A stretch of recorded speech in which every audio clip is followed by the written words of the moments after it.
Hi everyone, कैसे हैं आप सभी। चलिए आज हम बात करेंगे अपनी एकलव्य सीरीज़ की 16th लेक्चर की। 15 वीडियोस मैंने आपको प्रोवाइड किए हैं जिसमें मैंने आपको काफ़ी अच्छे से बुकैब के बारे में बताया हुआ है। मैंने आपको ऑलरेडी बोला है कि ये बुकैब की सीरीज में समय रहते आपकी कंप्लीट करा दूंगा। कई लोगों का डाउट आ रहा था कि ये सीजीएल एग्ज़ाम से पहले कंप्लीट हो पाएगी कि नहीं, तो मैं आपको बता दूं अगस्त में एग्ज़ाम है। ठीक है, जुलाई एंड तक अपनी ये सीरीज़ पूरी कंप्लीट हो जाएगी। जुलाई एंड मतलब 20 जुलाई के आसपास कंप्लीट करा दूंगा पूरी। ऐसा इसलिए बोल रहा हूँ क्योंकि मैं जल्दी तो करना चाहता हूँ लेकिन जल्दबाजी नहीं करना चाहता कि मैं बहुत जल्दबाजी में चीज़ें स्किप कर दूँ या कुछ भी।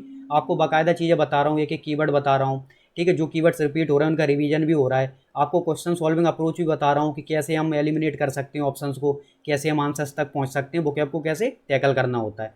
मेरा ध्यान इस चीज़ पे भी है कि हम बोर ना हो। ठीक है, बुकैब करते टाइम बोरियत ना हो। और जब आप देख रहे हैं, जिन्होंने प्रीवियस वीडियोस देखी हुई उन्हें पता है कि कीवर्ड सब रिपीट होने लगे हैं, उनके लिए सीरीज काफ़ी आसान होती चली जा रही है। जो अभी नए जुड़ रहे हैं उन्हें नई वीडियो लग रही है, उन्होंने पहली बार देख रहे हैं वो, तो उन्हें कीवर्ड सारे नए लग रहे होंगे। बाकी जो पहले देख के आए उनके लिए चीज़ें रिपीट हो रही हैं तो आसान होती चली जा रही है। ठीक है, तो मैंने बोला था यही एकमात्र सीरीज कंप्लीट है। पूरा बुकैब आपको इसमें कंप्लीट हो जाएगा, कोई एक्स्ट्रा कुछ नहीं करना पड़ेगा। ठीक है, जो भी कीवर्ड्स आपको सिखा रहा हूँ तो मैंने बता दिया कब तक कंप्लीट हो जाएगी, तो आप उसकी टेंशन ना लो, मैं कंप्लीट करा दूंगा। ठीक है, पहली वीडियो इस सीरीज़ की यही थी कि मैंने बुकैब के बारे में आपको बहुत अच्छे से आइडिया दिया था कि बुकैब होती क्या है, बुकैब का मतलब क्या होता है, बुकैब को पढ़ना कैसे होता है। हम बहुत गलती करते हैं कि पीडीएफ से पढ़ रहे हैं, बुक से पढ़ रहे हैं, रटने में लगे हुए हैं, एक एक शब्द के 10-10 20-20 एंटोनिम सिनोनिम रट रहे हैं, याद रहता नहीं है, एग्जाम के टाइम पे कन्फ्यूज हो रहे हैं। वो चीज़ नहीं करनी होती है। तो मेरी कोशिश यही है कि बुकैब आपके लिए काफ़ी आसान बना दूँ और आप बड़े अच्छे से बुकैब को याद रख सकें। ठीक है, हिंदी सेंस पकड़ें उसका, एलिमिनेट करें ऑप्शंस और बुकैब आपके लिए बहुत आसान हो जाए। चलिए देखते हैं कि हम इसमें क्या सीखने वाले। तो आज हम सीजीएल 2024 में, ठीक है, 18 सितंबर का शिफ्ट 3 देखेंगे। नए कीवर्ड सीखेंगे, जो पुरानी चीज़ें उन्हें अप्लाई करके देखेंगे। जो हमने पहले सीख के आए हैं कि वो भी तो अप्लाई होना चाहिए, तब कॉन्फिडेंस आता है कि हाँ जो हमने सीख के आए हैं वो भी काम आ रहा है। तो ये देखो, रिसाइड का मतलब होता है निवास करना। ठीक है, आपको कुछ नहीं करना, जो शब्द लिखे हुए हैं इंग्लिश में उनका हिंदी मतलब आना चाहिए, उसे बोलना आना चाहिए, उसकी स्पेलिंग पता हो, बस 3 चीज़ें आती हैं। कोई भी आपको रोक नहीं सकता बुकैब सीखने से। तो रिसाइड का मतलब निवास करना, कहीं रहना, ये होता है। अब ये ग्रामर का पोर्शन है जो हम आगे की सीरीज में देखेंगे। अलोन का मतलब होता है अकेले या अकेला। जो अलोन है बिल्कुल अकेला रहता है, ठीक है, उसके साथ कोई रहता नहीं है या फिर एकांत में रहता है, तो अकेला, एकांत में रहना, वो अलोन हो गया। तो ये चीज़ आपको पता है। अब देखो ये शब्द क्यों बता देता हूँ, ताकि आपका रिवीजन हो जाए एक बार की। कन्फ्यूजन यदि किसी को हो तो उसे याद आ जाए, मेमोराइज हो जाए चीज़ें, डाउट है तो नोट कर लो। बाकी जैसे पता है तो उसका रिवीजन हो गया। ग्रामेटिकल एरर है आगे देखेंगे। ठीक है, ये वाइट में जो बहुत ही आसान है बता चुका हूँ। येलो में ईजी वाली बुकैब है। ये जो ऑरेंज में आपको दिख रही है यहाँ पे, ये आपकी मॉडरेट लेवल की। ये जो रेड में है ये आपकी डिफ़िकल्ट लेवल की। यदि आपको नहीं भी आती तो चलेगा, यहाँ से सीख लो। ऑरेंज वाली आपको यदि 50-60% आती है, 70% आती है तो आपकी बुकैब अच्छी है। लेकिन येलो और वाइट आपको आनी ही चाहिए। ठीक है, एंटोनिम बताना है। हॉट का मतलब होता है गर्म, ठीक है, फ्रिजिड का मतलब होता है कोल्ड। अपना सीधा आंसर आ गया। अब ये कैसे पकड़ना है इस चीज़ को, तो फ्रिजिड, यदि आपने ज्योग्राफी पर थोड़ा भी ध्यान दिया हो कि ये अपना इक्वेटर हो गया, ये लाइन खींच दी यहाँ से, तो ये अपना जो Tropic of Cancer, Tropic of Capricorn, ये वाला बीच का रीजन हो गया, तो इसे हम बोल देते हैं टॉरिड जोन। ये लाइन खींच दी, ये वाला जो रीजन में बना रहा हूँ ये हो गया टेम्परेट जोन। और ये पोल्स के पास में जो रीजन है दोनों तरफ, ये अपना फ्रिजिड जोन। पोल देते हैं ठंडक, पोल होते हैं ठंडे, तो यहाँ पे उसके पास में जो एरिया वो भी ठंडा, उसे फ्रिजिड जोन बोलते हैं। तो ऐसे भी याद कर सकते हैं। ठीक है, इसे फ्रिजिड जोन बोलते हैं, अगर आपको ये पता हो। तो यहाँ से ये फ्रिजिड हो गया वेरी कोल्ड। स्कॉर्चिंग होता है वेरी हॉट। ठीक है, ये कोई कठिन नहीं है। तो आप सबसे पहले तो एंटोनिम बताना, इसी को एलिमिनेट करोगे कि ये तो इसका सिनोनिम हो गया, तो इसे हटाओगे। सबटल का मतलब होता है सूक्ष्म। ठीक है, बारीक, ये शब्द कठिन है ही नहीं। ठीक है, बारीक, सूक्ष्म। अब ये बामी पढ़ते हैं, इसे बाल्मी बोलो, बामी बोलो, क्योंकि बाम होता है ना, झंडू बाम। ठीक है, बिक्स बाम, तो बाम हमें राहत देता है ना, हम लगा लें कहीं चोट लग गई राहत देते, सूजन आ गई तो राहत देते। इसी तरह से ये बामी है। बामी का मतलब हो गया सुखदायक। ठीक है, ऐसी चीज़ जो सुख दे रही है, आनंद दे रही है। ठीक है, पीस, बामी तो सुखदायक, या फिर प्लीजेंट बोल लो, सबसे आसान। ठीक है, तो ये हो गई कोई चीज़ प्लीजेंट है, वामी। सबटल, सूक्ष्म, बारीक, इसका मतलब ये होता है डेलिकेट। जो चीज़ नाजुक है, कमजोर है, वो भी सेंस निकलता है। तो ये फ्रिजिड आपको समझ में आ गया, वेरी कोल्ड। ये लो, तो आंसर आप आसानी से निकाल सकते हो, हॉट का वेरी कोल्ड ये आ गया। ठीक है, बाकी आपको स्कॉर्चिंग, सबटल और फ्रिजिड ये पता होनी चाहिए। फ्रिजिड वगैरह चलो कठिन भी मान सकता हूँ, लेकिन स्कॉर्चिंग तो पता हो, इसे एलिमिनेट करोगे। वरना पता चला बहुत सारे लोग तो स्कॉर्चिंग को ही टिक करके आ गए। तो इतनी बुक हमें सीखनी है। मैं एक एक कीवर्ड पे ध्यान देता हूँ। टंग वगैरह आपको पता है, बर्न आपको पता है, ये बता चुका हूँ, तो ये चीज़ें आसान है। अब ये देख लो, वन वर्ड बताना है तो हैविंग अनलिमिटेड पावर, जिसमें बहुत सारी ताकत हो, अनलिमिटेड, जिस पे कोई लिमिट ही नहीं है। सीधा आंसर बता सकता हूँ, ओमनी पोटेंट है इसका आंसर। कैसे? पोटेंशियल बताया था। पोटेंशियल का मतलब होता है क्षमता, ताकत, आप में कितनी ताकत है, कितनी क्षमता है, उसी से तो ये पोटेंट बना है। बाकी ओमनी तो चारों में लगा हुआ है, तो इससे तो कुछ क्रिएट होगा नहीं कि हम डिफरेंस क्रिएट कर पाएँ। तो ओमनी तो हटाओ, बोरस पे फोकस करो, ये सीएंट पे फोकस करो, प्रेजेंस पे करो और पोटेंट पे करो, तो ये आंसर हो गया। वैसे भी ये आसान है। ओमनी प्रेजेंस जो हर जगह मौजूद है, तो ओमनी पोटेंट का मतलब हो गया सर्वशक्तिशाली, तो ये भी समझ लो आप यहाँ से, सर्वशक्तिशाली। ठीक है, आंसर से ऐसे निकाल सकते हैं हम। ओमनी प्रेजेंस, देखो कीवर्ड कठिन भी आते हैं, आसान भी आते हैं, मॉडरेट लेवल के भी आते हैं, लेकिन जो सबके लिए आसान है, मॉडरेट है, वो आपके लिए भी आसान होनी चाहिए, तब आप उनकी बराबरी कर पाओगे। जो कठिन है वो सबके लिए कठिन है, अगर वो कठिन वाले गलत होते हैं तो चल जाता है कि चलो हम सीख लेंगे उन्हें, लेकिन आसान वाले गलत करोगे तो पीछे रह जाओगे। तो ओमनी प्रेजेंस का मतलब क्या होता है? जो सब जगह मौजूद है, सर्वज्ञ। ठीक है, सर्वज्ञ हो गया, जो हर जगह मौजूद है, सर्वज्ञ, सभी जगह मौजूद है, ऐसे लिख देता हूँ, सभी जगह। जैसे ईश्वर भगवान, उनके लिए बोल देते हैं कि वो तो ओमनी पोटेंट हैं, सर्वशक्तिशाली हैं, उनसे बढ़ के कोई नहीं। ओमनी प्रेजेंस, ठीक है, हर जगह उनकी मौजूदगी है, सभी जगह मौजूद, तो उनके लिए शब्द यूज हो जाते हैं। ओमनीसिएंट, अब ये सिएंट साइंटिस्ट से रिलेट कर लो, SCIENTIST, साइंटिस्ट पढ़े लिखे होते हैं, समझदार होते हैं, तो ओमनीसिएंट क्या हो गया? सर्वज्ञानी। ठीक है, यहाँ पे सर्वज्ञाता बोल लो, जिन्हें सब कुछ पता है, ये भी ईश्वर के लिए यूज कर सकते हैं। ओमनीबोरस बहुत आसान कीवर्ड है, जो दोनों चीज़ें खाते हैं, प्लांट्स एंड एनिमल। ठीक है, ईट्स बोथ, ठीक है, प्लांट्स एंड एनिमल्स, या फिर आप बोलो प्लांट्स एंड फ्लैश बोल लो, जो मांस भी खाते हैं और पेड़ पौधों को भी खाते हैं, सब्जियां भी खाते हैं, तो वेजिटेबल्स एंड फ्लैश दोनों ही होते हैं। हर्बीवोरस कौन होते हैं? तो ओमनीवोरस, ह्यूमन बींग्स भी ओमनीवोरस होते हैं, क्योंकि वो सब्जियां भी खाते हैं और वो मांस भी खाते हैं। ठीक है, नॉन वेजिटेरियन भी होते हैं, वेजिटेरियन भी होते हैं, मिक्सअप भी होता है। हर्बीवोरस पढ़ लो यहाँ से, इसका मतलब होता है शाकाहारी। शाकाहारी, जो सिर्फ वेजिटेबल, सब्जियां, फल फूल ये सब खाते हैं। ठीक है, तो ये हो गया हर्बीवोरस। एक आता है अपना कार्निवोरस। ठीक है, कार्निवोरस, कि हमें सब्जियां पसंद नहीं है, हम तो केवल मांस खाते हैं। ठीक है, तो कार्निवोरस शेर, चीता वगैरह ये सब हो गए, जानवरों के लिए यूज हो जाता है, तो ये कार्निवोरस हो गए, जो मांसाहारी हो गए।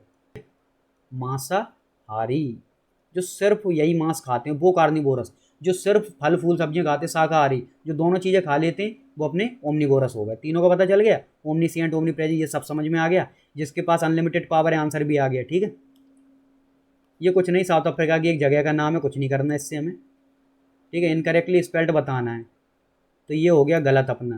ठीक है, रिमूवल, न जाने कितनी बार ये शब्द देखा होगा लेकिन ध्यान नहीं दिया होगा, क्योंकि हम रिमूव देखते हैं।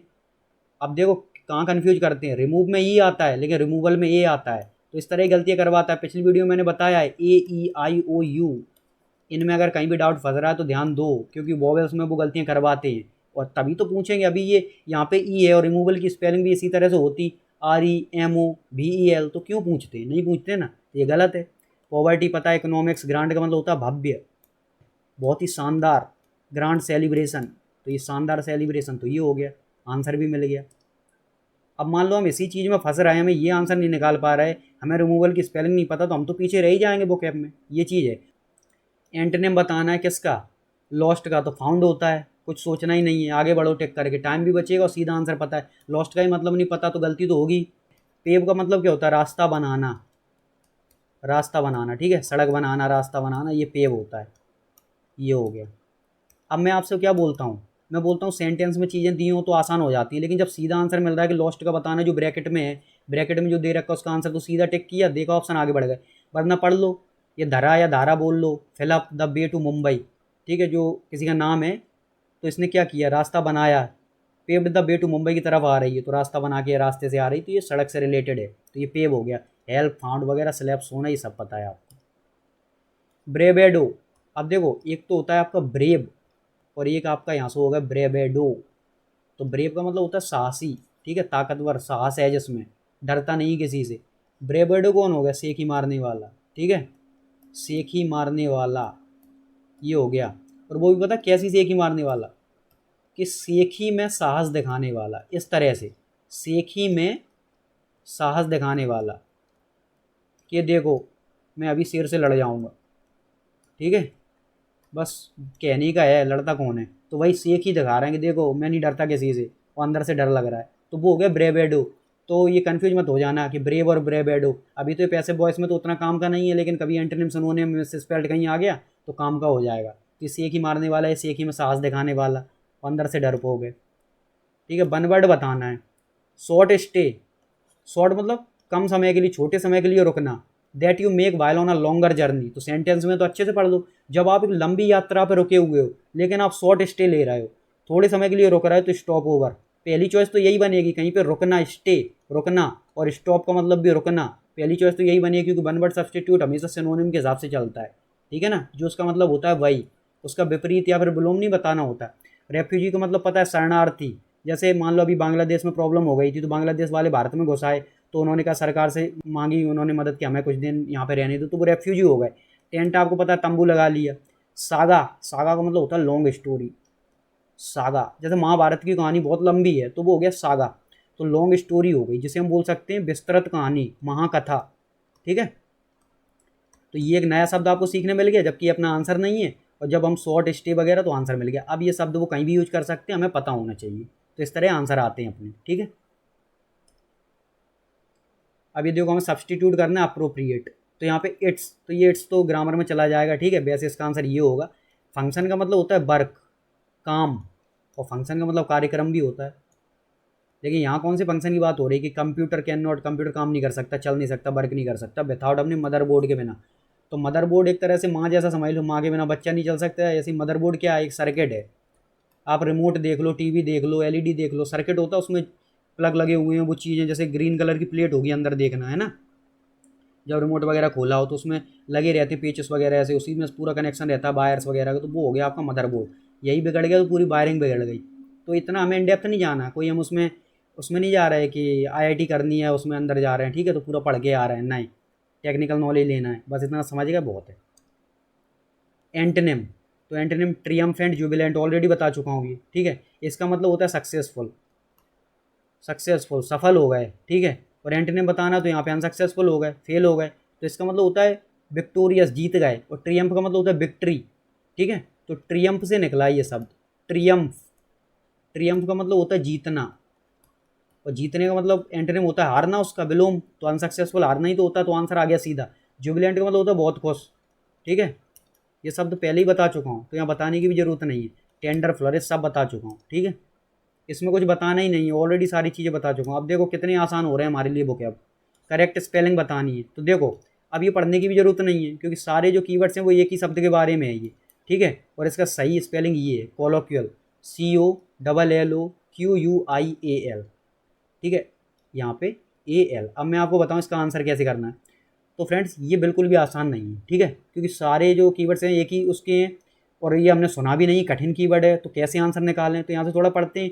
Herian loves to use fill up words while writing anything, कि वो जब कुछ लिखती है या फिर लिखता है, तो वो पसंद करता है उस तरह के शब्द यूज करना। तो ये तो समझ में आ गया कि जब लिखते हैं तो किस तरह के शब्द, अच्छे शब्द, बुरे शब्द, पॉजिटिव, नेगेटिव, मजाक वाले शब्द, या सीरियस शब्द, ऐसे कुछ निकल रहा होगा जब हम कुछ लिख रहे हैं, तो यही कुछ चीज़ें यूज करते हैं, लेकिन हमें पता ही नहीं इसका मतलब क्या है।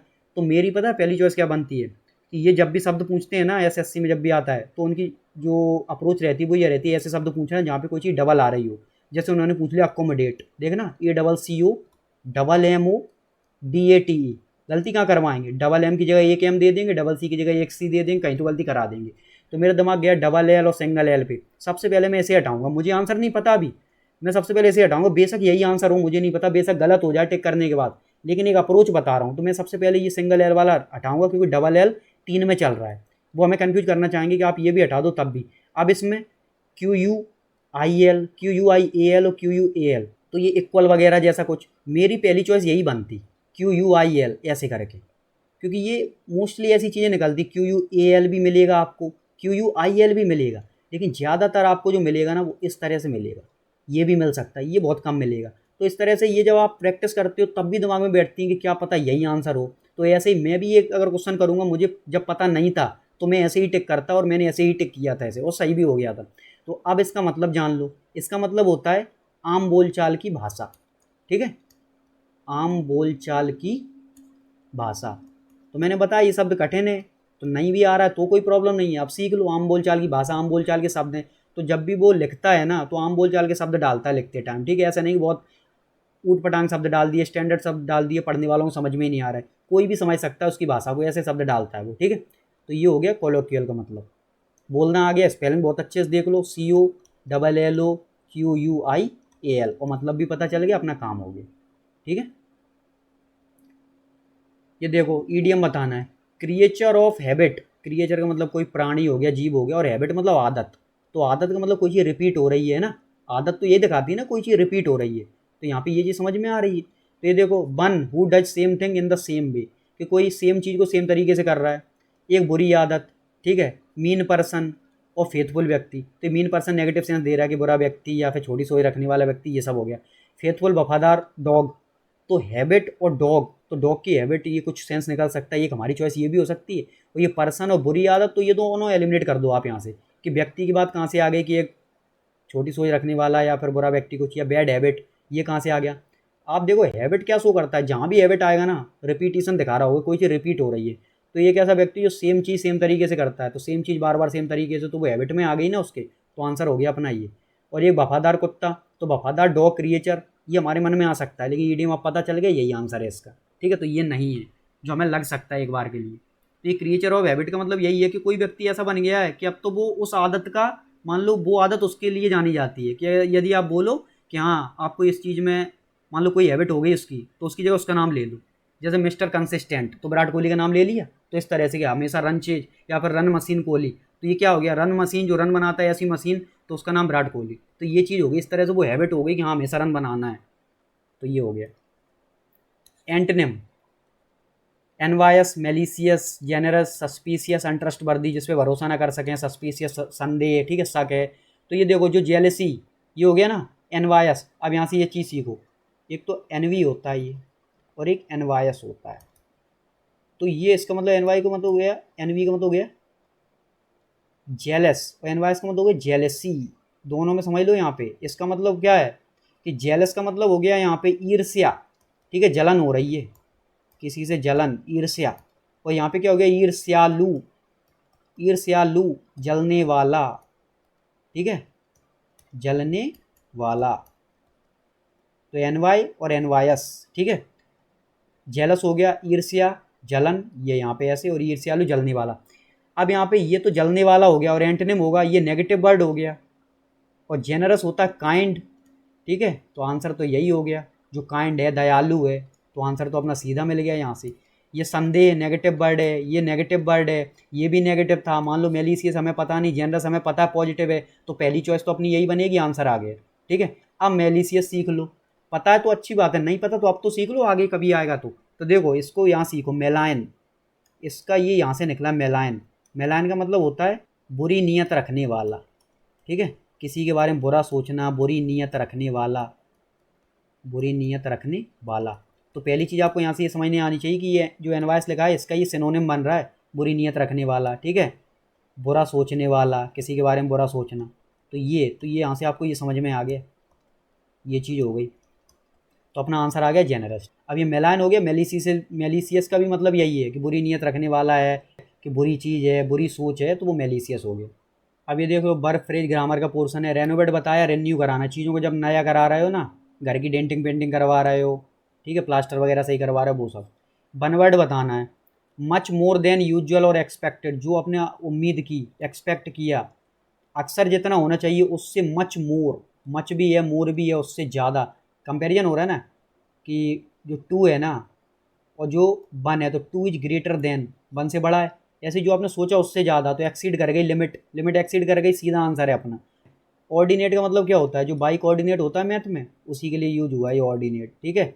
जो आपका x y plane, Cartesian plane होता है, तो वही है ये मैथ से रिलेटेड। सब ऑर्डिनेट का मतलब होता है लोअर इन रैंक, सब ऑर्डिनेट लोअर इन रैंक और पोजीशन, ठीक है, कोई रैंक में छोटा है, पोजीशन में छोटा है, तो वो उसका सबऑर्डिनेट हो गया। उसके ऊपर जो बैठा है वो बॉस हो गया, ये एम्प्लॉय हो गया, वो एम्प्लॉयर हो गया जिसने काम दिया है। तो ये सबऑर्डिनेट का मतलब यही होता है। मॉडर्नेसी, व्यंग, ठीक है, मॉडर्नेसी का मतलब होता है व्यंग, सटायर, इसका मतलब होता है कटाक्ष करना, मजाक का एक नेक्स्ट लेवल, मजाक तक ठीक है, जब ये कटाक्ष बनने लगे, व्यंग बनने लगे तो बुरा लगने लगता है जिसका भी मजाक उड़ रहा है, ठीक है, तो उसे मॉडर्न सी बोलते हैं। कठिन कीवर्ड है, ठीक है, लेकिन ये अपना आंसर ही नहीं है, तो इसे सीख लो, जब आएगा अब हमारे लिए आसान हो गया ये। तो ये चीज़ हो गई, तो आपको सब समझ में आ गया, आंसर भी मिल गया कि लिमिट को क्रॉस करना, पार करना, है ना, पार करना। तो एक्सीड का मतलब यही होता है, जो आपने एक्सपेक्ट किया, उम्मीद की उससे ज़्यादा, तो ये एक्सीड कर गया। स्पेलिंग EXCEED, एक्सीड, ये होता है। सिनोनिम बताना है रेस्पाइट का। रेस्पाइट का मतलब होता है रेस्ट, थोड़ा सा आराम, ठीक है, आराम, थोड़ी सी राहत मिल गई, रेस्पाइट, रेस्पाइट। तो ये हो गया ब्रेक, सिनोनिम बताना है, आंसर हो गया। हसल एंड बसल, इसका मतलब क्या होता है? शोर शराबा, शोर शराबा, मार्केट में निकली बहुत ज़्यादा हसल बसल है, लोग इधर उधर दौड़ रहे हैं, कोई कुछ खरीद रहा है, कोई कोई, तो बहुत ज़्यादा शोर शराबा है, ठीक है, ये चीज़ हो गई हसल एंड बसल, पूरा इसी में आता है, ठीक है। कंटिन्यूएशन पता है, कमेंसमेंट किसी चीज़ का स्टार्टिंग हो रही है, किसी चीज़ की शुरुआत हो रही है, स्टार्टिंग हो रही है, ठीक है, शुरुआत होना, कमेंसमेंट। कोई कोर्स लॉन्च किया जा रहा है, वो कमेंस हो रहा है, तो ये सब हो गया शुरुआत होने, स्टार्टिंग हो रहा है। प्रोग्रेशन, वृद्धि वगैरह पता है। रेस्पाइट आपको पता है, यहाँ से पढ़ो, सेंस निकालेंगे हम, ठीक है। A period of free outdoor play can provide a very necessary respite from the hustle and Bansal of the day, कि यदि आपको बाहर खेलने के लिए थोड़ा टाइम मिल जाए तो ये बहुत ज़रूरी है, ताकि आपको थोड़ी राहत मिल जाए। जो आप शोर शराबा है ना पूरे दिन का, पूरे दिन काम कर रहे हैं, उससे थक गए हैं, तो थोड़ा आराम जरूरी है। तो यहाँ से भी समझ में आ रहा है कि यदि आपको पीरियड मिल जाए फ्री आउटडोर प्ले, कि फ्री होके आप खेल सकते हो, तो ये आपको क्या दे सकता है? एक बहुत ही जरूरी रेस्पाइट, तो ये पॉजिटिव सेंस निकल रहा है, एक जरूरी क्या दे सकता है? From hustle and Bansal of the day. तो पॉजिटिव सेंस निकालेंगे तो यहाँ से देखो, ब्रेक आराम, प्रोग्रेशन वृद्धि, कमेंसमेंट कंटिन्यूएशन, तो ये पॉजिटिव नेगेटिव कुछ भी नहीं है, शुरू होना कुछ भी जारी रहना, ये न्यूट्रल वर्ड हो गए। प्रोग्रेशन वृद्धि हो रही है, पॉजिटिव हो गया, और ब्रेक आराम मिल रहा है किसी चीज़ से, तो पॉजिटिव नेगेटिव आप कुछ भी देख सकते हो इसे। इसमें मैं आपको ये और समझाना चाह रहा हूँ, देखो ब्रेक, एक ये ब्रेक और एक ये ब्रेक, ठीक है, तो एक ये ब्रेक का मतलब होता है तोड़ना, फूल तोड़ना, कुछ भी, तो ये तोड़ना, एक ब्रेक का मतलब हो गया ये आराम मिल गया, ठीक है, रेस्ट मिल गई। और ये BRAK ही ब्रेक, जो आप गाड़ियों में ब्रेक लगाते हो ना तो रुक जाना, तो वही रोकना, तो ब्रेक लगा दिया, रोक दिया, तो ये होता है। तो स्पेलिंग देख लो, BRAKE और BREAK, ठीक है, डिफरेंस याद रखना। तो यहाँ से आपको समझ में आ गया कि अब हम इन दोनों में देखेंगे और हमारा आंसर मिल जाएगा कि यहाँ पूरे दिन थक गए थे, आउटडोर प्ले खेलने को मिलेगा, तो थोड़ा रेस्ट जैसा हो गया, तो ब्रेक मिल गया खेलने के लिए, तो ये आंसर ऐसे आ जाता है। सिनोनिम बताना, मेलिफ्लुअस, अब यही आंसर जो कीवर्ड दिया कठिन है, ठीक है, तो हमारे लिए आसान होने वाला नहीं। म्यूजिकल पता है, लाउड पता है, डिस्टिंक्ट पता है, इसका मतलब होता है क्लियर, कोई चीज़ क्लियर, ठीक है, कोई चीज़ स्पष्ट है, क्लियर है, कोई चीज़ डिफरेंट है, अलग है, तो ये चीज़ हो गई डिस्टिंक्ट। कैकोफोनस, अब ये कीवर्ड कठिन भी है और थोड़ा सा आसान भी है, क्योंकि कैकोफोनी, ठीक है, ये कैकोफोनी, इसका मतलब होता है कर्कश, ये कहीं ना कहीं सुना होगा, कर्कश आवाज़, जो हार्स वॉइस होती ना, हार्स वॉइस, इसके लिए यूज होता है, ठीक है, कर्कश आवाज़। तो कर्कश आवाज़ जो सुनने में अच्छी नहीं लगती है, अब उसके लिए क्या आएगा? अब ये मेलिफ्लस क्या हो सकता है, पता ही नहीं है, तो वैसे ही होता है स्वीट वॉइस, ठीक है, स्वीट वॉइस, या फिर मेलोडी बोल सकते हैं, मधुर आवाज़, मेलोडी बाई आता है यहाँ पे, ठीक है, मधुर आवाज़, ये हो गया। तो आप इस तरह कर सकते हो इसे। अब इसका सिनोनिम बताना है, मधुर आवाज़, ये तो इसका एंटोनिम हो गया कैकोफोनस। म्यूजिकल, तो म्यूजिक वगैरह प्लीजेंट साउंड होता है उसका, ये लिख सकते हैं यहाँ पे, प्लीजेंट साउंड, म्यूजिकल, तो अपना आंसर मिल गया। तो मैंने पहले ही बताया ये आसान उतना नहीं है, लेकिन हाँ, इसे लाउड को, ये इनका मतलब हमें पता है, इसका पता हो, आइडिया लगा सकते हैं कुछ। देखो अब इसका मतलब नहीं पता, डिस्टिंक्ट पता है, अलग, स्पष्ट, तो ये ना तो पॉजिटिव है ना नेगेटिव, लाउड नेगेटिव वर्ड है, म्यूजिकल एक पॉजिटिव वर्ड है, तो आइडिया लगाएंगे। अब यहाँ से सेंस लगा के देख सकते हैं कि क्या हो सकता है, लेकिन ये उतना आसान है नहीं, तो हमें पता हो तो ही हो सकता है काम, नहीं तो ये बहुत चांसेस हैं गलत हो सकता है, ठीक है, क्योंकि हम, मैंने एक चीज़ और बताई थी कि अगर आपको ये कठिन मिल रहा है तो आप इस कठिन के साथ जाओगे और ये गलत हो जाएगा, तो गलत भी हो सकता है, सही होने के बहुत चांसेस हैं, ठीक है। अब आपको पता होगा तो सीधा आंसर आएगा, नहीं पता होगा तो एक चॉइस हमारी यही बनेगी, तो हम ऐसे जाएंगे उसमें। तुक्का लगाने से तो बेटर है कि हमारे पास कोई इस तरह की अप्रोच है कि हाँ हम इस तरह से सोच के आंसर लगा रहे हैं। बेशक गलत हो रहा है, लेकिन सही बहुत ज़्यादा टाइम होगा, ठीक है, अभी गलत दिख रहा है आपको, वरना आपको पता होता तो डायरेक्ट आंसर आ जाता। हिट द रूफ, तो एक चीज़ समझाऊँ आपको, जैसे जहाँ भी आप रूम में बैठे हो उसके ऊपर जो फैन चल रहा है, तो जो आपको दिख रहा है ना, नीचे से आप ऊपर देख रहे हो तो वो सीलिंग है, ठीक है, CILING, और जो ऊपर वाला पोर्सन आप छत पे जाओगे तो वो ऊपर रूफ हो गया, तो नीचे से जो देख रहे हो वो सीलिंग है। तो जब रूफ को हिट कर रहे हैं, नीचे से हिट करते तो शायद जंप करना हो जाता है, यहाँ पे ये देखना, जंप करना, तो ये तो होगा ही नहीं। ऊपर रूफ को हिट कर रहे हैं, तो रूफ पे हम उछल रहे हैं ऊपर से, तो इसका मतलब बहुत ज़्यादा गुस्से में है, अपनी ज़मीन पे वहाँ पे टिक नहीं पा रहे, ठीक है। बिल्डिंग को डिस्ट्रक्ट वगैरह, ये ऐसा सीधा डायरेक्ट आंसर ईडीएम का आता ही नहीं है कि हम बर्बाद कर रहे हैं किसी बिल्डिंग को। वैसे तो लग रहा है कि छत को हम हिट कर रहे हैं तो बर्बाद कर रहे होंगे, लेकिन डायरेक्ट आंसर आएगा ही नहीं ईडीएम का। आप समझ लो 99.9% डायरेक्ट आंसर होगा ही नहीं। तो इस तरह से हम इसे हटा सकते हैं। बहुत एंग्री होना ये हो गया। और जॉयफुली खेलना, रूफ को हिट कर रहे हैं, एक नेगेटिव सेंस दे रहा है, किसी चीज़ को मारना, हिट करना, तो ये पॉजिटिव आएगा ही नहीं। टू बिकम वेरी, ऐसा नहीं कि आ नहीं सकता, ईडीएम में आ सकता है, लेकिन पहली चॉइस बता रहा हूँ कि ये इसके साथ नहीं जाएंगे, इसके साथ नहीं जाएंगे, एंग्री के साथ जाएंगे या फिर जंप करेंगे। तो जंप वाला सेंस समझ में आ गया, सीलिंग या रूफ क्या होगा, तो ये भी नहीं। तो answer to become very angry. और सबसे बढ़िया ईडीएम अगर आपके सामने आ रहा है तो उसे नोट कर लो, सबसे बेस्ट यही है, ठीक है। हिट द रूफ, क्योंकि बुकैब का मतलब ही है याद करना।